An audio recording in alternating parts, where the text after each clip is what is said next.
અમદાવાદની દિવ્યપથ હાઈસ્કૂલને municipal corporation દ્વારા 1 લાખ રૂપિયાની પેનલ્ટી ફટકારવામાં આવી છે। શાળાના 3 દિવસીય અંગત કાર્યક્રમમાં પાર્કિંગની વ્યવસ્થા કરવા માટે શાળા સંચાલકોએ કોઈપણ મંજૂરી વિના ફૂટપાથ તોડી નાખી હતી અને રસ્તાને ગંભીર નુકસાન પહોંચાડ્યું હતું। કોર્પોરેશનના પ્લોટમાં જ વાહનો ખડકી દીધા હતા। આ મામલો ધ્યાને આવતા તંત્રએ કડક વલણ અપનાવ્યું છે।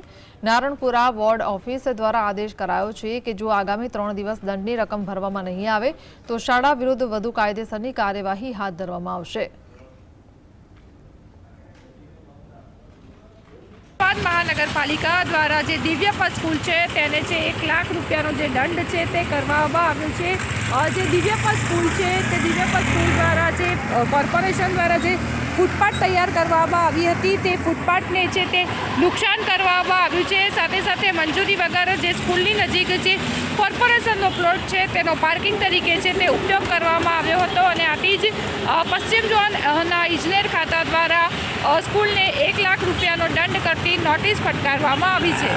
चलो, GSTV अमदावाद।